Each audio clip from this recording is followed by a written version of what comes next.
Hey everyone, it's Kong, and this is a quick look at how I'm building my Sage of the Trees. This isn't a traditional how to build so-and-so guide.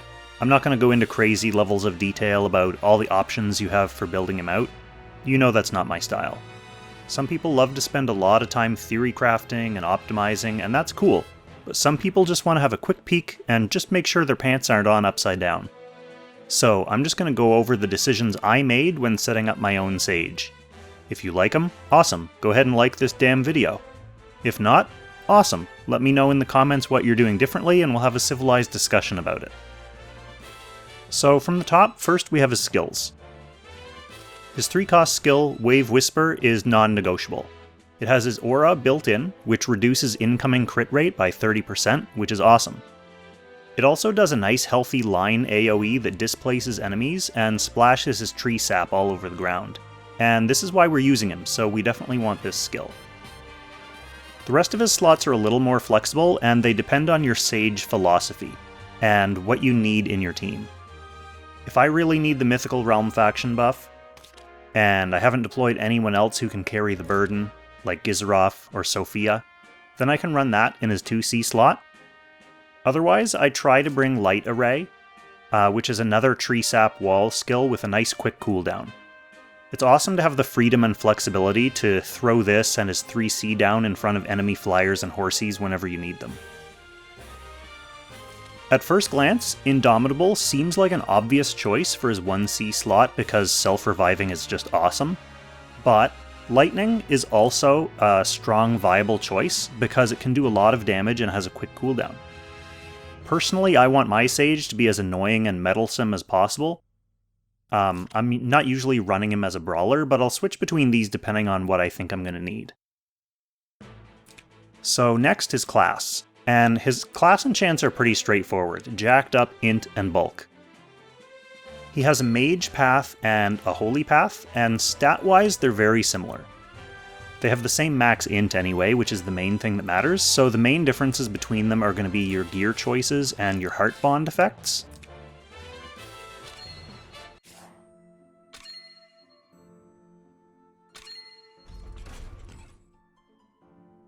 As a wizard, he gets damage reduction when attacked by a debuffed enemy, and as a sage, the damage reduction is only physical, but there's no debuff prerequisite.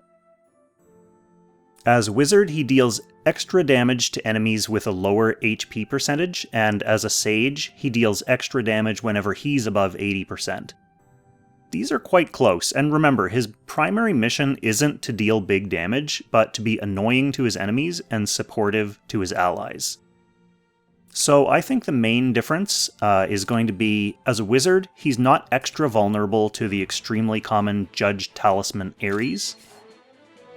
My Sage is 3 stars, and not super whale invested, so I think he'll get destroyed by Ares and many other things regardless. As a sage, he can equip the Gift of Eternal Life, which I love, and that right there is a segue. So next, his equipment. Before I get into the piece by piece, overall, his best enchantment is going to be Clock. Some people might make an argument for magic, but again, my intention isn't to try to boost his damage. Clock has far and away the biggest annoying factor, giving you the ability to keep splashing terrain and stymieing the enemy's advance.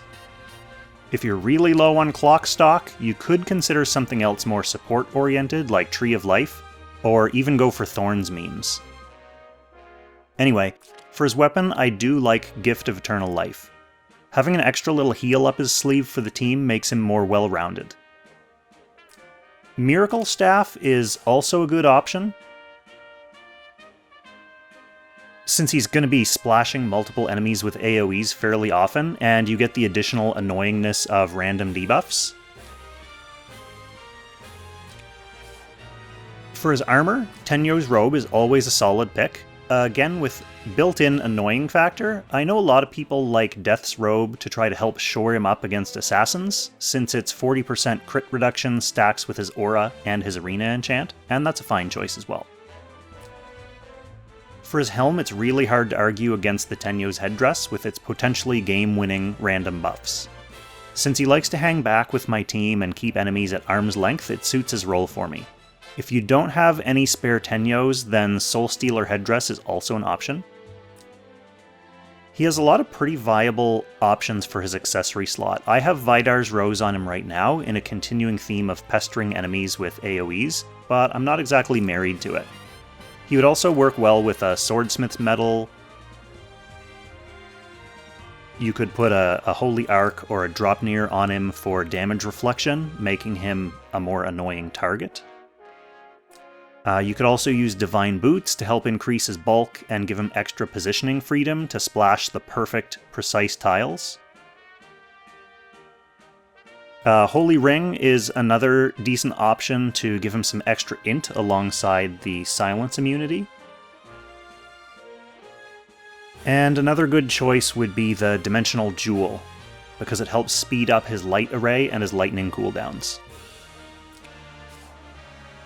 So next for soldiers, I'm running Crystal Warlocks because it makes it annoying to attack him, and my Holy and Mage training is pretty solid.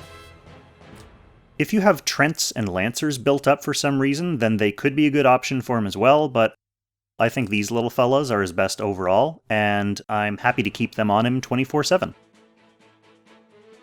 So the final important part of his build is, of course, his appearance, and this Echo of Light is sick. It is definitely one of the best skins ever released in the history of this game. Hot damn. Time for old Kong to go to the Kong Bank. So yeah, overall that is how I have my Sage of the Trees set up. It's fairly standard, to be honest. There are a few little tweaks here and there that I could make as I get some more experience using him and as I get him starred up and shore up some of his innate weaknesses just from being 3 stars.